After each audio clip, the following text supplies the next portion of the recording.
ಗುರುಜಿ ಮಾತುಕತೆ ಮುಂದುವರಿಸೋಣ್ವೆ, ಯಾಕಂದ್ರೆ ನಾವು ಕಾಯ್ತಾ ಇದೀವಿ ಗೌರಿಯ ಪೂಜೆಯ ಕುರಿತು ವಿಧ ವಿಧವಾಗಿ ವಿಶೇಷ ಮಾಹಿತಿಯನ್ನ ನೀವು ನೀಡ್ತೀರಾ ಅಂತ. ಗೌರಿ ಹಬ್ಬದ ಜೊತೆ ಗಣಪತಿ ಹಬ್ಬನೂ ಬಹಳ ಮುಖ್ಯ. ಗೌರಿ ಹಬ್ಬದಲ್ಲಿ ಆಚರಿಸಬೇಕಾದ್ದು 5 ಪಂಚಗೌರಿ ಅಂತ ಹೇಳಿದೆ, ಮೇಲ್ಭಾಗದಲ್ಲಿ ಕೂಡಿಸ್ಬೇಕು ಅಂತ ಹೇಳಿದೆ. ಮಾವಿನ ಸೊಪ್ಪು ಬಹಳ ಮುಖ್ಯವಾಗಿರ್ತಕ್ಕಂಥದ್ದು. ಗೌರಿ ಗಣೇಶ ಇಬ್ಬರನ್ನೂ ಕೂಡಿಸ್ತಕ್ಕಂಥ ವ್ರತ ಇದ್ದವ್ರಿಗೆ ಮಾತ್ರ ಗೌರಿ ಹಬ್ಬನ ಮೊದಲು ಆಚರಿಸ್ಕೋಬೇಕು, ತದನಂತರ ಗಣಪತಿ ಹಬ್ಬ. ಗೌರಿ ಹಬ್ಬ ಇಲ್ದಿದ್ದವರು ಗಣಪತಿ ಹಬ್ಬದ ದಿವಸನೇ ಗೌರಿಯನ್ನು ಇಡಬೇಕು. ಆದರೂ ಸ್ಥಾನ ಮಾನ ಗೌರವ ಮೇಲ್ಭಾಗದಲ್ಲಿ ಇಡಬೇಕು, ಇಲ್ಲ ಪಕ್ಕದಲ್ಲಿ ಇಡಬೇಕು. ಸ್ಥಳ ಇಲ್ದಿದ್ದ ಪಕ್ಷದಲ್ಲಿ ಏನು ಮಾಡೋದು? ಸ್ಥಳದ ಅಭಾವ ಇದ್ದ ಕಾರಣ ಕೆಲವರು ಏನು ಮಾಡ್ತಾರೆ, ಗಣಪತಿನೇ ಪ್ರಾಮುಖ್ಯತೆ ದೊಡ್ಡದಾಗಿ ಇಟ್ಬಿಡ್ತಾರೆ, ಪಕ್ಕದಲ್ಲೋ ಕೆಳಗಡೆ ಇಟ್ಬಿಡ್ತಾರೆ. ನೋಡಿ, ಹೀಗೆ ಇಟ್ಬಿಟ್ಟಾಗೆ. ಹಾಗೆ ಪರಿಪೂರ್ಣ ಅನುಗ್ರಹ ಸಿದ್ಧಿ ಸಿಗಬೇಕಾದ್ರೆ ಪ್ರತಿಯೊಬ್ಬ ಮನುಷ್ಯನಿಗೂ ಜೀವನದಲ್ಲಿ ಏನು ಹೇಳುತ್ತೆ, ನೂತನವಾಗಿರ್ತಕ್ಕಂಥ ದಾಂಪತ್ಯ ಜೀವನದಲ್ಲಿ ಅವ್ರಿಗೆ ಪಾಪ ಗೊತ್ತೇ ಇರಲ್ಲ ಗೌರಿ ಹಬ್ಬ. ಎಷ್ಟೋ ಜನ ಗೌರಿ ಹಬ್ಬನ ಆಚರಿಸ್ಕೊಳ್ಳೋಕ್ಕೆ ನಿಮ್ಗೆ ಗೊತ್ತಿಲ್ಲದಿದ್ದಾಗ ಏನು ಮಾಡಬೇಕು, ತಾಯಿ ಮನೆಗೆ ಹೋಗಿ ಆಚರಿಸ್ಕೋಬೇಕು ಹಳೆಯಂದ್ರ ಜೊತೆಗೆ. ಅದಕ್ಕೆ ಯಾವತ್ತೂ ತಿಳ್ಕೊಳ್ಳಿ, ಎಲ್ಲರೂ ತಮ್ಮ ತಮ್ಮ ತಾಯಂದ್ರ ಮನೆಗೆ ಹೋಗಿ ಗೌರಿ ಹಬ್ಬನ ಆಚರಿಸ್ಕೊಂಡು ಮರದ ಭಾಗನ ತಗೊಂಡು ಬರಬೇಕು ಅಂತ ಈ ಮುಖಾಂತರ ಹೇಳ್ತಕ್ಕಂಥದ್ದು. ಗೌರಿ ಹಬ್ಬನ ಆಚರಿಸ್ಕೋಬೇಕಾದ್ರೆ ತಲೆ ನೀರು ಹಾಕ್ಕೊಂಡು ಸ್ನಾನ ಮಾಡ್ಕೊಂಡು ಹೋಗಿ ಬರ್ತಕ್ಕಂಥವ್ರು ಯಾವುದೇ ಕಾರಣಕ್ಕೂ ನೀವುಗಳು ಹಬ್ಬದ ಆಚರಣೆಯಲ್ಲಿ ಮಾಂಸಾಹಾರ ತಿನ್ನಲ್ಲ, ಗೊತ್ತು, ಸಂತೋಷ. ಆದರೆ ಹೊರಗಡೆ ಎಲ್ಲೂ ಅಲ್ದಾಡಕ್ಕೆ ಹೋಗಬೇಡಿ. ಅರ್ಶಿನ ಕುಂಕುಮ ತಗೊಂಡ ಮೇಲೆ ಗೌರಮ್ಮನ್ನ ನೇರವಾಗಿ ನಿಮ್ಮ ಮನೆಗೆ, ತವ್ರ ಮನೆಗೆ ಹೋದ ಮೇಲೆ ಗಣಪತಿ ಹಬ್ಬ ಮುಗಿಸ್ಕೊಂಡು ನೇರವಾಗಿ ಮನೆಗೆ ಬರಬೇಕು. ಮನೆ ಬಿಟ್ಟು ಅಲ್ಲಿ ಹೋಗೋದು ಇಲ್ಲಿ ಹೋಗೋದೆಲ್ಲ ಮಾಡ್ಕೋಬೇಡಿ. ಯಾವುದು ತಿಳ್ಕೊಳ್ಳಿ, ಗೌರಮ್ಮನ್ನ ಅಕಸ್ಮಾತ್ ಸಂಕಲ್ಪ ಮಾಡಿಕೊಂಡು 5 ಜನ ಮುತ್ತೈದರು ಅಂತ ಕೊಡ್ತಕ್ಕಂಥ ಭಾಗನ ಏನಾದಿದ್ರೆ ಎತ್ತಿ ಪಕ್ಕದಲ್ಲಿ ಇಟ್ಕೊಂಡಿರಿ. ಅನಂತ ಪದ್ಮನಾಭ ಹಬ್ಬದ ದಿವಸ ಕೊಟ್ಕೋಬೋದು. ಇಲ್ಲ ಗೌರಮ್ಮನಿಗೆ ಇವತ್ತೇ ಕರೆದು ಬಿಡ್ತೀನಿ ಅಂದರೆ ಎಷ್ಟು ಜನ ಮುತ್ತೈದರು ಅಂತ, ಕನಿಷ್ಠ ಪಕ್ಷ 5 ಜನ, ಇಲ್ಲ 8 ಜನ, ಇಲ್ಲ 9 ಜನ, ಇಲ್ಲ 12 ಜನ, ಹೀಗೆ ಕೊಟ್ಕೊತಾ ಹೋಗ್ಬೋದು.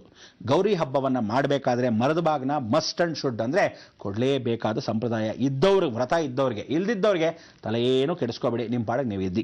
ಆಮೇಲೆ ಕೆಲವರೆಲ್ಲ ಶೋಗೋಸ್ಕರ ಆಚರಿಸ್ಕೊಳ್ಳೋದು, ಅದನ್ನು ಅಲಂಕಾರ ಮಾಡೋದು, ಈ ರೀತಿ ಮಾಡ್ಕೊತೀರ. ದಯವಿಟ್ಟು ಗೌರಿ ಹಬ್ಬದ ದಿವಸ ಕೆಲವರೆಲ್ಲ ಮುಖವಾಡವನ್ನು ಹಾಕ್ತೀರ. ಮುಖವಾಡವನ್ನು ಗೌರಿ ಹಬ್ಬಕ್ಕೆ ತೆಂಗಿನಕಾಯಿಗೆ, ಬೆಳ್ಳಿ ತೆಂಗಿನಕಾಯಿಗೆ, ವಿಶೇಷವಾಗಿ ತೆಳ್ಳಿ ತೆಂಗಿನಕಾಯಿನೇ ಮಾಡಿಸ್ಕೊಂಡ್ಬಿಟ್ಟಿದ್ದಾರೆ. ಕೆಲವರೆಲ್ಲ ಏನು ಮಾಡ್ತಾರೆ, ತೆಂಗಿನಕಾಯಿಗೆ ದಯವಿಟ್ಟು ಮುಖಗಳನ್ನು ಬರೆಯೋದು, ಕಣ್ಣುಗಳನ್ನ ಬರೆಯೋದು, ಮೂಗುಗಳನ್ನ ಬರೆಯೋದು, ಇದೆಲ್ಲ ಮಾಡಕ್ಕೆ ಹೋಗಬೇಡಿ. ಸುಮ್ಮನೆ ತೆಂಗಿನಕಾಯಿ ಏನಿಡ್ತಿರೋ ಗೌರವ ಘನತೆಯಿಂದ ಅಷ್ಟು ಇಟ್ಕೊಳ್ಳಿ.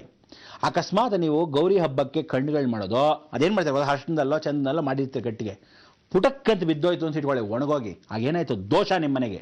ಹೇಳಿದ್ದೀನಿ, ಅಂಥದ್ದೆಲ್ಲ ಯಾವುದೇ ಕಾರಣಕ್ಕೂ ಇದೆಲ್ಲ ವಾಮಾಚಾರ ಮಾಡ್ಕೋಬೇಡಿ. ನಿಮಗೆ ಯಾರು ಹೇಳಿದವರು ಇದನ್ನೆಲ್ಲ ಮಾಡಿ ಅಂತ? ಯಾವ ಕಾಲದಲ್ಲೂ ಇಲ್ಲದೇ ಇರೋ ಶಾಸ್ತ್ರವನ್ನು ಆಚರಿಸೋಕೆ ಹೋಗಬೇಡಿ. ಬಾಯಿ ಮುಚ್ಕೊಂಡು ಕಲಶ ನೀಡಿ, ಗೌರಿ ಹಬ್ಬನ ಮಾಡ್ಕೊಳ್ಳಿ, ಪರಿವರ್ತನೆ ಮಾಡ್ಕೊಳ್ಳಿ. ವರಮಹಾಲಕ್ಷ್ಮಿಗೆ ಮಾತ್ರ ಕಲಶ ಇಡೋದು, ಗೌರಿ ಹಬ್ಬಕ್ಕೆ ಕಲಶ ಇಡೋಲ್ಲ ಯಾರೂ. ಅರ್ಥ ಆಯ್ತಾ? ಗೌರಿ ಹಬ್ಬಕ್ಕೆ ಬರೀ 5 ವೀಳ್ಯದೆಲೆ, ಪಕ್ಕದಲ್ಲಿರ್ತಕ್ಕಂಥ ಗಂಗೆ, ಅದರಲ್ಲಿ ಮುಕ್ಕಾಲು ಭಾಗ ಹಾಕಿ ಗಂಗೆ ಪೂಜೆ ಅಂತ ಆಚರಿಸ್ಕೊಳ್ಳೋದು. ಗೌರಿಗೆ ಒಂದು ಮಣ್ಣಿನ ಗೌರಿಗೆ, ಮರಳಿನ ಗೌರಿ ವಿಗ್ರಹ ಮಾತ್ರ ಇಟ್ಕೊಳ್ಳೋದು. ಈ ರೀತಿ ಇಟ್ಕೊಂಡ್ರೆ ಮಾತ್ರ ಸಂಪ್ರದಾಯ, ಸಂಸ್ಕಾರ. ಅದನ್ನು ಬಿಟ್ಟು ತೆಂಗಿನಕಾಯಿಗೆ ಇಡೋಳೋದು, ತೆಂಗಿನಕಾಯಿಗೆ ಮುಖ ಆರೋದು, ಅಲಂಕಾರ ಮಾಡೋದು, ಇದು ವರಮಹಾಲಕ್ಷ್ಮಿಗೂ ಮಾಡ್ಕೊತೀರಾ, ಗೌರಿ ಹಬ್ಬಕ್ಕೂ ಮಾಡ್ಕೊತೀರಾ. ಮುಖ ಭಾವನೆ ಅಂತ ಹೇಳಿ ಒಂದು ಬೆಳ್ಳಿದು ಮಾಡಿಸ್ಕೊಂಡಿದ್ದೀರಾ. ಬೆಳ್ಳಿ ದಿನ ಇಟ್ಕೊಳ್ಳಿ, ಯಾಕೆಂದ್ರೆ ನಿಮಗೇನಂದ್ರೆ ಇನ್ನೂ ಕಾನ್ಫಿಡೆನ್ಸ್ ಇಲ್ಲ. ಇದು ಗೌರಿ ಹಬ್ಬದನೇ ಆಚರಿಸ್ತಿರೋದು, ಅದಕ್ಕೆ ಗೌರಮ್ಮನ ಮುಖ. ಯಾಕೆ ಬೇರೆ ಗಣಪತಿ ಇಟ್ಟರೆ ಬೇಡ ಅಂತಾರೆ ಏನೋ? ಹಾಗೆಲ್ಲ ಇಲ್ಲ. ತೆಂಗಿನಕಾಯಿಯಲ್ಲಿ ಸಂಕಲ್ಪ ಮಾಡಿಕೊಂಡ್ರೆ ತೆಂಗಿನಕಾಯಿ ಗೌರಿ ಅಂದರೆ ಗೌರಿನೇ, ಮಹಾವಿಷ್ಣು ಸತ್ಯನಾರಾಯಣ ಪೂಜೆ ಅಂದರೆ ಸತ್ಯನಾರಾಯಣನೇ, ವರಮಹಾಲಕ್ಷ್ಮಿ ಅಂದರೆ ಲಕ್ಷ್ಮೀನೇ, ಬಿಟ್ಟರೆ ಇನ್ಯಾರು ಚೇಂಜ್ ಆಗಲ್ಲ ಒಳಗಡೆ. ಅರ್ಥ ಆಯ್ತಾ? ನೀವು ಮುಖ ಇಟ್ಟರೆ ಅವರೇ ಕೂತ್ಕೊಂತಾರೆ, ಬೇರೆಯವ್ರು ಕೂತ್ಕೊಳ್ಳಲ್ಲ ಅಂತ ಏನಿಲ್ಲ. ಅರ್ಥ ಆಯ್ತಾ? ಈ ರೀತಿ ಶಾಸ್ತ್ರ ಸಂಪ್ರದಾಯ ಇಲ್ಲದೆ ಇರತಕ್ಕಂಥದ್ದು, ಸುಮ್ಮನೆ ಆಚರಿಸ್ಕೊಳ್ಳೋದು, ಇದೆಲ್ಲ ಅಪಶಬ್ದವಾಗಿ ಆಗ್ತಕ್ಕಂಥದ್ದು, ನಿಮಗೆ ಅಪಶಕುನಗಳು ಆಗ್ತಕ್ಕಂಥದ್ದು. ಕಣ್ಣುಗಳನ್ನಿಟ್ಟಾಗ ಅದು ಒಣಗೋದಾಗ, ಇಷ್ಟು ದಿವಸ ಅಂತ ಇಟ್ಟಾಗ ಅಕಸ್ಮಾತ್ ಇಲಿ ಓಡಾಡದ್ದೋ, ಹಲ್ಲಿ ಬಿದ್ದಾಗ್ಲೋ, ಏನೋ ಮುರಿದು ಹೋಯ್ತೋ, ಯಾವುದೋ ವಿನಾಕಾರಣ ಮುರಿದು ಹೋಗಿದ್ದು ಗೊತ್ತಿಲ್ಲದೆ ಮಕ್ಕಳೇ ಬಂದು ಹಿಂಗೆ ಅನ್ಬಿಡ್ತೋ ಕಣ್ಣನ್ನ, ಗೊತ್ತಾಗಲ್ಲ. ಆ ರೀತಿ ಮಾಡಿಕೊಂಡಾಗ ದೋಷಗಳು ಯಾರಿಗೆ? ನಿಮ್ಮನೆ ಕುಟುಂಬಕ್ಕೆ. ನೀವು ಮಾಡ್ಕೊಳ್ಳೋ ಕಷ್ಟಕ್ಕೆ ದೇವ್ರ ಮೇಲೆ ಹೊಣೆ ಹೊರಿಸ್ತೀರಾ. ಈ ರೀತಿ ಎಲ್ಲ ಮಾಡ್ಕೋಬೇಡಿ. ಯಾಕೋ ತೆಂಗಿನಕಾಯಿ ಕೆಟ್ಟೋಯ್ತು, ಯಾರೋ ಬಂದು ಮುಟ್ಟಿದ್ರು, ಹೀಗೆಲ್ಲ ಮಾಡ್ಕೋಬೇಡಿ. ದಯವಿಟ್ಟು ಗೌರಿ ಹಬ್ಬಕ್ಕೆ ಇದೆಲ್ಲ ಆಚರಿಸ್ಕೋಬೇಕಾದ್ರೆ ಕಲ್ತ್ಕೋಬೇಕಾದ್ದು, ನೂತನ ದಂಪತಿಗಳಿಗೆ ನಾನು ಮೊದಲೇ ಹೇಳಬೇಕಾದ್ದು, ಎಷ್ಟು ಇದೆಯೋ ಹಳೇದನ್ನು ಬಿಡಬೇಡಿ, ಹೊಸದನ್ನು ಸುಮ್ಮನೆ ಇಲ್ದಿರೋದು ಕಟ್ಕೋಬೇಡಿ. ಜೀವನ ಪರ್ಯಂತ ಏನು ಮಾಡಬೇಕೋ, ಎಷ್ಟು ಮಾಡಬೇಕೋ ಅಷ್ಟೇ ಮಾಡ್ಕೊಳ್ತಕ್ಕಂಥ ವಿಧಿವಿಧತ್ತು. ಇವತ್ತು ಆ ಸಂಸ್ಕಾರದಲ್ಲಿ ನಾವುಗಳು ಏನು ಹೇಳ್ತೀವಿ, ನಾಳೆ ದಿವಸ ಮುಸಲ್ಮಾನರ ಹಬ್ಬನೂ ಬರ್ತಾ ಇದೆ, ಅಂದರೆ ರಂಜಾನ್. ಈ ರೀತಿಯಾಗಿ ಮುಸಲ್ಮಾನರು ರಾಹುತತ್ವ, ಇವತ್ತು ವರಹಾಸ್ವಾಮಿ ಜಯಂತಿ, ವರಹಾಸ್ವಾಮಿ ರಾಹುತತ್ವ.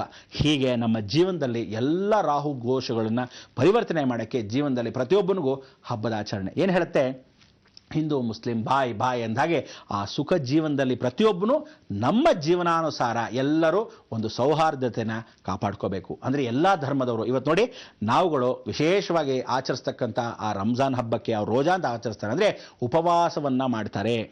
ಸಾಯಂಕಾಲದಲ್ಲಿ ಸೂರ್ಯಾಸ್ತವಾದ ಮೇಲೆ ಪರಿವರ್ತನೆ ಅಂದರೆ ಸೂರ್ಯನ ನಮಸ್ಕಾರ ಮಾಡಿಕೊಂಡು ಪರಿವರ್ತನೆ ಮಾಡಿಕೊಂಡು ಚಂದ್ರನ ನಂಬ್ಕೊತಾರೆ. ಆದರೆ ನಾವುಗಳು ಚಂದ್ರನ ಪರಿವರ್ತನೆ ಮಾಡಿಕೊಂಡು ಚಾಂದ್ರಮಾನ ಅಂಥೇಳಿ ಸೂರ್ಯ ಅನುಗ್ರಹವನ್ನು ಚಂದ್ರನ ನೋಡದೇ ಇರತಕ್ಕಂಥದ್ದು. ನಮ್ಮಲ್ಲಿ ಚಂದ್ರನ ನೋಡಬಾರ್ದು ಅಂತ ಗಣಪತಿ ಹಬ್ಬಕ್ಕೆ ಅವ್ರನ್ನ ಚಂದ್ರನ ನೋಡೇ ದರ್ಶನ ಮಾಡ್ಕೊಳ್ಳೋ ಹಬ್ಬ ಅಂತ. ಅದಕ್ಕೆ ಪ್ರತಿಯೊಂದೂ ನಾವು ಈ ಕಡೆ ಊಟ ಮಾಡಿದ್ರೆ ಅವರು ಆ ಕಡೆ ಊಟ ಮಾಡ್ತಕ್ಕಂಥ ವಿಧಾನ. ಅದಕ್ಕೆ ಇಬ್ಬರಿಗೂ ರಾಹು ಬೃಹಸ್ಪತಿ ಸಂದಿಗ್ಧ ಕಾಲ. ಈ ರಾಹು ಬೃಹಸ್ಪತಿ ಸಂದಿಗ್ಧ ಕಾಲನೇ ಇಡೀ ಜೀವನದ ರಹಸ್ಯ. ಅಂದರೆ ಸಾಕ್ಷಾತ್ ಪಾರ್ವತಿ ಪರಮೇಶ್ವರನೇ. ಅದಕ್ಕೆ ಕುಟುಂಬದಲ್ಲಿ ಜೀವನಾನುಸಾರದಲ್ಲಿ ಪ್ರತಿಯೊಬ್ಬ ಮನುಷ್ಯನಿಗೂ ನಮ್ಮ ನಿಮ್ಮ ಬಾಂಧವ್ಯ ಆ ಕಾಲದಿಂದ ಇರತಕ್ಕಂಥ ಈ ಒಂದು ಬಾಂಧವ್ಯದಲ್ಲಿ ಅವರು ಗಣಪತಿ ಹಬ್ಬನೂ ಮಾತಾಡ್ತಾರೆ, ಇವರು ಇಫ್ತಾರ್ ಅಂತ ಹೇಳಿ ಊಟವನ್ನು ಹಾಕ್ತಾರೆ ಎಷ್ಟೋ ಜನ ಹಿಂದೂ ಸಂಪ್ರದಾಯದಲ್ಲಿ. ಅದಕ್ಕೆ ಹೇಳೋದು ಪ್ರತಿಯೊಬ್ಬರು ನಾವುಗಳು ಚೆನ್ನಾಗಿದ್ರು ರಾಜಕೀಯ ವ್ಯಕ್ತಿಗಳು ಬಹಳಷ್ಟು ಹೊಲಸು. ಇನ್ನು ಮೇಲಾದರೂ ತಿಳಿ ಜೀವನ ನಡೀಲಿ. ಪ್ರತಿಯೊಬ್ಬರಿಗೂ ಇವತ್ತಿನ ದಿವಸ ನಾಳೆ ಭಾಳ ಚೆನ್ನಾಗಿ ಮಳೆ ಬರುತ್ತೆ, ಇವತ್ತು ರಾತ್ರಿ ಮಳೆ ಬರುತ್ತೆ. ಜ್ಞಾಪಕ ಇಟ್ಕೊಳ್ಳಿ, ಈ ಮಳೆ ಬರದೇ ಇರತಕ್ಕಂಥ ಕಾರಣ ಇಲ್ಲವೇ ಇಲ್ಲ. ಸಣ್ಣಗೆ ಹಣಿದ್ರೂ ಅದು ಏನು ಅಂದರೆ ಶುಭ ಸೂಚನೆ. ಪುಷ್ಪವೃಷ್ಟಿಯನ್ನು ಮಾಡ್ತಾನೆ. ನಾಳೆ ಮಳೆ ಬರೋಕ್ಕೆ ಇವತ್ತೇ ಎಲ್ಲ ಸಾಮಗ್ರಿಗಳೆಲ್ಲ ಸ್ವೀಕರಣೆ ಮಾಡ್ಕೊಂಬಿಡಿ. ಗಣಪತಿನ ಹೇಗೆ ಕೂಡಿಸ್ಬೇಕು ಗೌರವ ಘನತೆಯಿಂದ ತಿಳ್ಕೊಂಬಿಡಿ. ಈ ಗಣಪತಿ ಹಬ್ಬದಲ್ಲಿ ಆಚರಿಸಬೇಕಾದ್ರೆ ಗಣಪತಿಗೆ ₹1 ನಾಣ್ಯ ಅಲ್ಲ 4 ಆಣೆ ರೆಡಿ ಮಾಡಿ ಇಟ್ಕೊಳ್ಳಿ. ಹೊಟ್ಟೆಗೆ ಇಡಬೇಕು ಪುಟ್ಟದಾಗಿ. ಅವ್ನು ಪಾಪ ಹೊಟ್ಟೆ ಹೊಡೆದಾಗಿರ್ತಲ್ಲ, ನಾಣ್ಯ ಇಟ್ಟು ಗಣಪತಿ ರಕ್ಷೋ ರಕ್ಷತಿ ಅಂತ ಸ್ಮರಣೆ ಮಾಡಿಕೊಂಡು ಗಂಧ ಹಚ್ಚಿ, ಅಬ್ಬಾ ಏನು ಪಾಪ ಹಂಗೆಲ್ಲ ನೋವ್ತಾ ಇದೆ ಅಂತ ಹೇಳಿ ಗಂಧ ಹಚ್ಚಿ ಒಂದು ನಾಣ್ಯವನ್ನು ಇಡಬೇಕು. ಈ ನಾಣ್ಯವನ್ನು ಗಣಪತಿ ಹಬ್ಬ ಗಣಪತಿನ ಬಿಡುವಾಗ ನಾಣ್ಯನ ವಾಪಸ್ ಇಸ್ಕೊಂಡ್ಬಿಡ್ಬೇಕು. ಎತ್ಕೊಂಡೋಗಿ ಹಾಕ್ಬಿಡ್ಬೇಡಿ ತಿಪ್ಪೆಗೆ. ಅದಾಯ್ತಾ? ಕೆಲವರೆಲ್ಲ ಹೂಗಳನ್ನು ಕಲ್ಮಶ ಮಾಡಬಾರ್ದು ಅಂತ ಗಣಪತಿ ಗೌರಿ ಹಬ್ಬದ ದಿವಸ ಎತ್ಕೊಂಡು ಹೋಗಿ ನೀರಿಗೆ ಬಿಡ್ತೀರ. ವಿಸರ್ಜನೆ ಮಾಡಬೇಕಾದ್ರೆ ದಯವಿಟ್ಟು ಹೇಳ್ತಾ ಇದ್ದೀನಿ, ನಿಮ್ಮ ಕೈ ಜೋಡಿಸೋದು ಪ್ರಶ್ನೆ ಇಲ್ಲವೇ ಇಲ್ಲ. ಎತ್ಕೊಂಡು ದಂಡ ತೊಗೊಂಡು ಬಾರಿಸ್ತೀನಿ. ಯಾವ ಕಾಲಕ್ಕೂ ಬಕೆಟಲ್ಲಿ ಬಿಡಬೇಡಿ. ಯಾವನು ಹೇಳಿದವನು ಶಾಸ್ತ್ರ ಬಕೆಟಲ್ಲಿ ಬಿಡೋಕ್ಕೆ ನಿಮಗೆಲ್ಲ? ಬಕೆಟಲ್ಲಿ ಬಿಡೋ ಶಾಸ್ತ್ರ ಎತ್ಕೊಳ್ಳೋದು ಗಿಡಕ್ಕೆ ಹಾಕ್ಬಿಡೋದಂತೆ. ಸೋಂಬೇರಿ ನನ್ನ ಮಕ್ಕಳು ತಂದು ಕೆರೆಯನ್ನು ಬಿಡಬೇಕು, ಬಾವಿಗೆ ಬಿಡಬೇಕು, ನದಿಗೆ ಬಿಡಬೇಕು, ಸಮುದ್ರಕ್ಕೆ ಬಿಡ್ಬೋದು. ಬಕೆಟಲ್ಲಿ ಇಟ್ಕೊಂಡು ಅವನು ಒಣಗದೇ ಇದ್ದರೆ ಬಕೆಟಲ್ಲಿ ಹೀಗೆ ಇಟ್ಕೊಂಡ್ರಿ ಅಂತ ಇಟ್ಕೊಳ್ಳಿ. ಯಾರೋ ಕೆಲಸದವಳು ಬಂದ್ಲು, ಅದು ಬಿಟ್ಟು ಮನೆ ಸಾರ್ಸಕ್ಕೆ ಇಟ್ಬಿಡ್ತಾಳೆ. ಗಣಪತಿ ದೋಷ ನಿಮ್ಗ? ಇಲ್ಲ ಪುಟಾಣಿ ಒಂದು ಮಗು ಬರುತ್ತೆ, ಬಕೆಟೆಲ್ಲ ಉಚ್ಚೆ ಹೋಗ್ಬಿಡುತ್ತೆ, ಏನು ಮಾಡ್ತೀರಾ? ದೋಷ ನಿಮ್ಗ? ಇಲ್ಲ ಬಕೆಟ್ ಎತ್ತು ನೀರಲ್ಲಿ ಚೆಲ್ಬಿಡಕ್ಕೆ ಹೋಗ್ಬಿಡ್ತಾರೆ, ಗಣಪತಿ ಪಟಾರನ್ ಮುರಿದೋಗುತ್ತೆ. ಒಳಗಿರೋ ನೀರಲ್ಲಿ ಗೊತ್ತಿಲ್ವ ಗಣಪತಿ? ಈ ರೀತಿ ಅನಾಹುತಗಳು ಗೊತ್ತಿಲ್ಲದೆ ಆಗತ್ತೆ. ದಯವಿಟ್ಟು ಹೇಳ್ತಾ ಇದ್ದೀನಿ, ಬಕೆಟಲ್ಲಿ ಮುಳುಗಿಸೋದಾಗ್ಲಿ ಎತ್ಕೊಂಡು ಗಿಡಕ್ಕೆ ಹಾಕೋದಾಗ್ಲಿ ಅದು ಕರಗದೇ ಇರೋದಾಗ್ಲಿ ಈ ನಡುವೆ ಕರಗೋದೂ ಇಲ್ಲ ಬೇಗ ಬೇಗ. ಅರ್ಥ ಆಯ್ತಾ? ಅದನ್ನು ಪಾಟ್ಗೆ ಹಾಕೊಂಡ್ಬಿಡೋದಂತೆ. ಈ ರೀತಿ ಯಾರ ಶಾಸ್ತ್ರಲ್ಲೂ ಹೇಳಬೇಡಿ.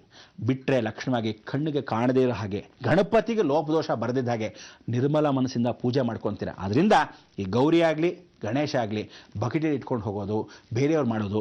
ಕೆಲವರೆಲ್ಲ ಇನ್ನೊಂದು ಹೇಳ್ತೀನಿ, ದಯವಿಟ್ಟು ಯಾರೂ ಗಣಪತಿ ಹಬ್ಬ ಗೌರಿ ಹಬ್ಬದ ನಂತರ ಬುತ್ತಿನ ಕಟ್ಟಬೇಕು.